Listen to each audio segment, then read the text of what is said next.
Assalamualaikum warahmatullahi wabarakatuh.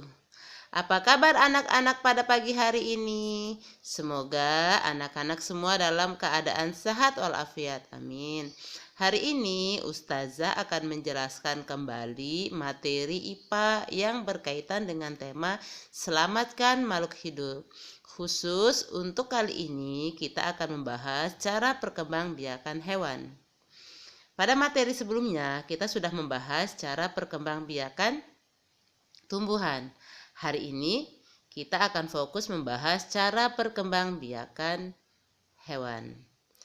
Ya, pada kali ini, kita akan fokus pada materi dan beberapa kesimpulan dari materi hari ini. Nah, untuk materi kali ini, nanti Ustazah akan membahas tentang cara perkembangbiakan hewan. Mari kita intip materinya apa saja. Oke, materinya apa saja ya? Inilah materinya. Cara perkembangbiakan hewan itu ada dua, yaitu secara generatif. Secara generatif ini ada 3 jenisnya. Yang pertama ovivar, yang kedua vivivar, yang ketiga ovovivivar. Sementara perkembangbiakan secara vegetatif itu juga ada 3, yakni membelah diri, tunas, dan fragmentasi. Ya, selanjutnya kita akan fokus kepada cara perkembangbiakan hewan. Cara perkembangbiakan hewan secara generatif ini maksudnya apa ya? Ya, cara perkembangbiakan hewan secara generatif maksudnya perkembangbiakan hewan ya yang melibatkan sel kelamin jantan yaitu sperma dan sel kelamin betina yaitu ovum, di mana sperma dan ovum ini akan bersatu sehingga terbentuklah pembuahan atau fertilisasi. Nah, fertilisasi itu apa? Itu tadi pembuahan, yaitu bertemunya sperma dan ovum sehingga terjadilah pembuahan. Oke, selanjutnya. Pembuahan atau fertilisasi ini ada 2 jenis. Yang pertama, fertilisasi internal. Artinya apa? Pembuahan terjadi di dalam tubuh induk betina. Jadi bertemunya sel sperma dan sel telur atau ovum di dalam tubuh induk betina. Contohnya itu pada tikus, kucing, bebek, ayam, kelinci, dan lain-lain. Nah, yang kedua ada namanya fertilisasi eksternal. Tentunya fertilisasi eksternal ini kebalikan dari fertilisasi internal, yakni pembuahan yang terjadi di luar tubuh induk betina. Bertemunya sel sperma dan sel telur di luar tubuh induk betina, di mana zigot tumbuh dan berkembang di dalam air. Contohnya apa? Yaitu ikan dan katak. Baik, kita kembali kepada beberapa cara perkembangbiakan hewan secara generatif.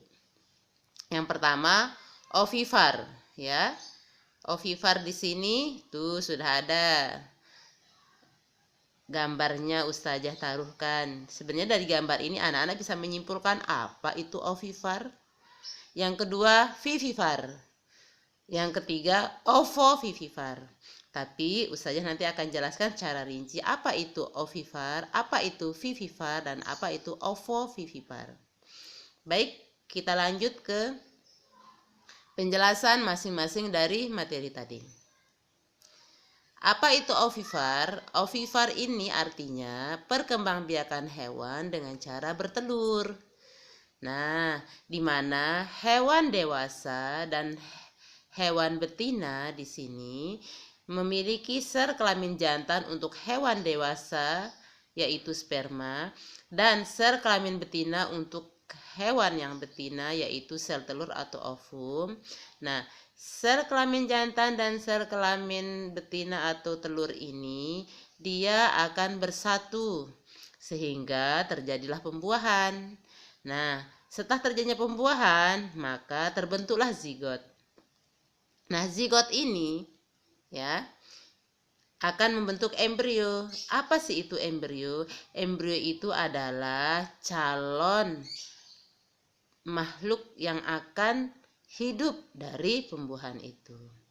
Nah, untuk yang ovivar, zigot di sini yaitu telur yang sudah dibuahi itu dikeluarkan dari tubuh induk betina, di mana nanti embrio matang di luar tubuh induk betina dengan cara dierami.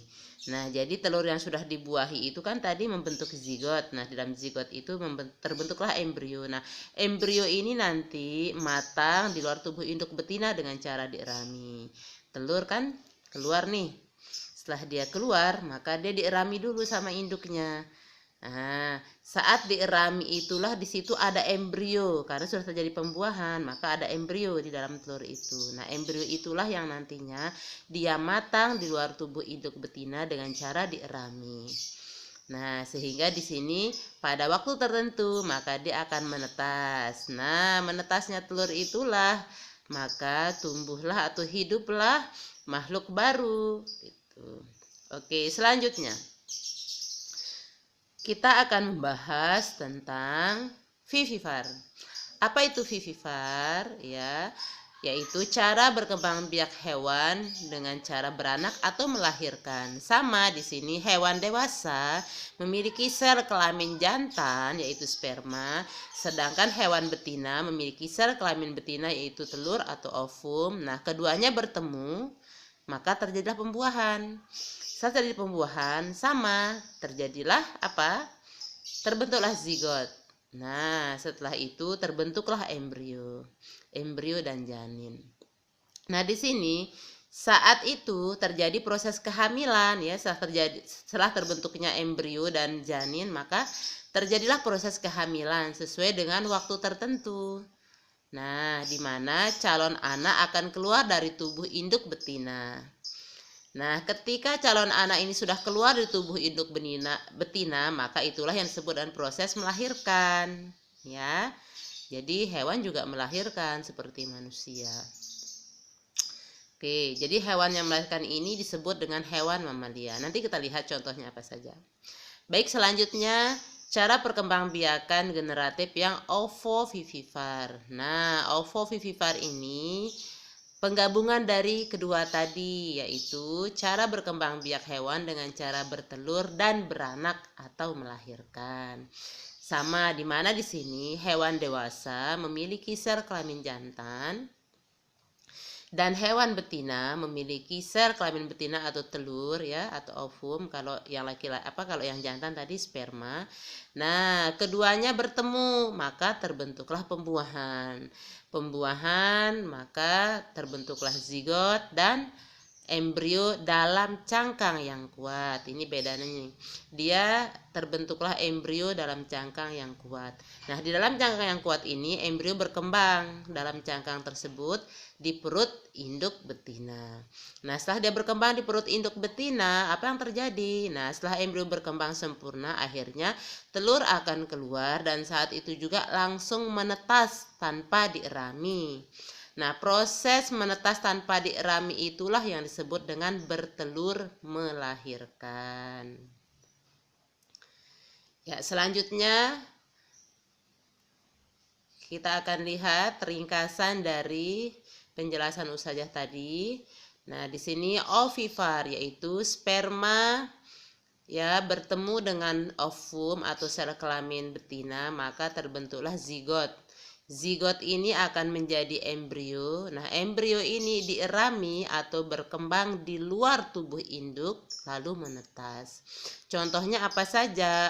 Reptilia, burung, ikan, amfibi, serangga, dan cacing. Yang selanjutnya yang berkaitan dengan vivivar ya. Di sini sama, vivivar, sperma atau sel kelamin jantan dan ovum atau sel kelamin betina itu bersatu atau bertemu maka terbentuklah zigot. Zigot ini akan menjadi embrio. Nah, saat terjadinya embrio itu ada proses hamil, proses kehamilan, di mana embrio itu berkembang di dalam tubuh induk.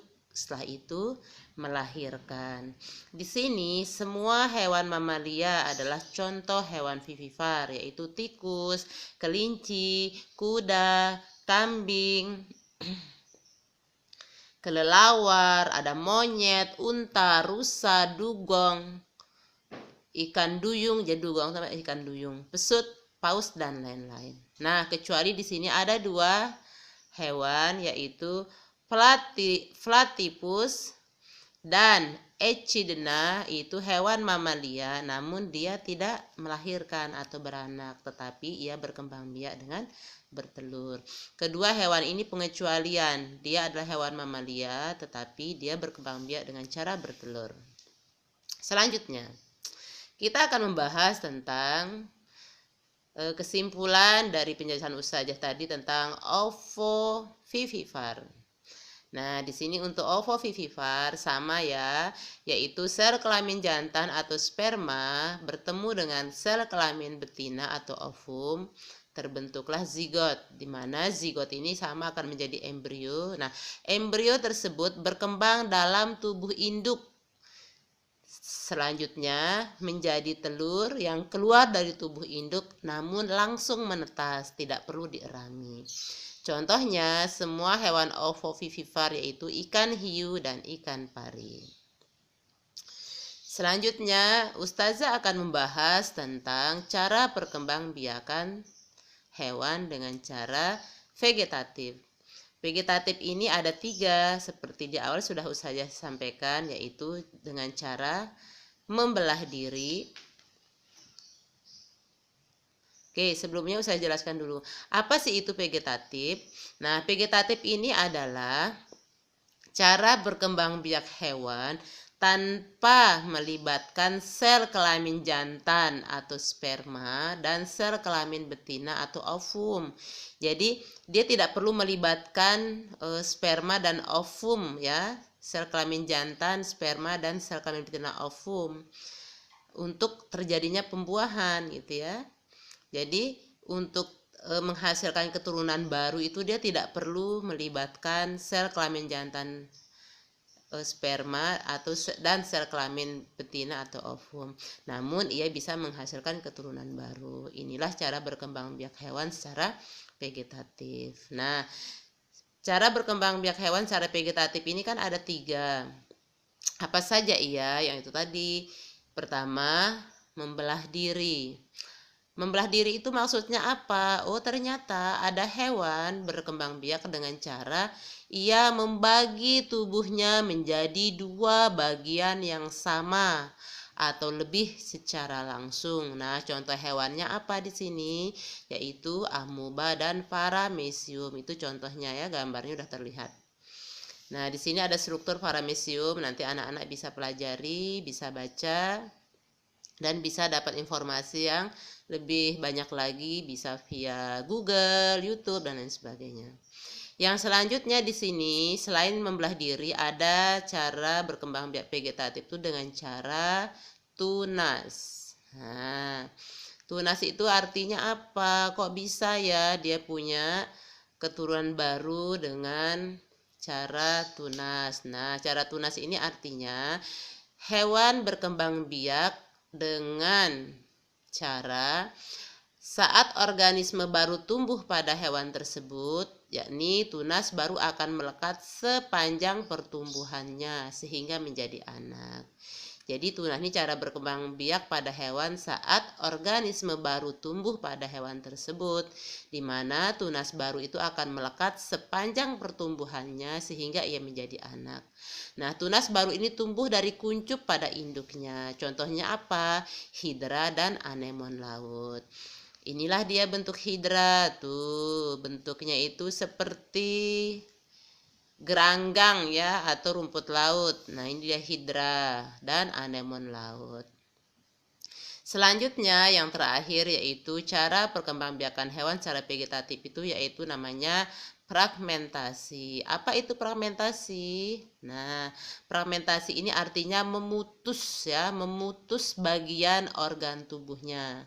Di sini cara berkembang biak pada hewan dengan cara memotong atau memutuskan bagian tubuhnya untuk membentuk organisme baru. Hal ini dilakukan agar ia mendapat keturunan. Contohnya apa? Yaitu cacing pipih atau planaria. Ini contoh cacingnya cantik ya warnanya. Nah, juga ada contoh cacing pipih yang warnanya berbeda. Oke, itu ya materinya. Terima kasih. Nanti untuk memahamkan kembali anak-anak mengenai materi ini, Ustazah akan berikan tugas. Tugasnya nanti tolong dikerjakan ya dengan baik sehingga nilainya bisa lebih maksimal lagi. Demikian penjelasan dari Ustazah. Terima kasih. Assalamualaikum warahmatullahi wabarakatuh.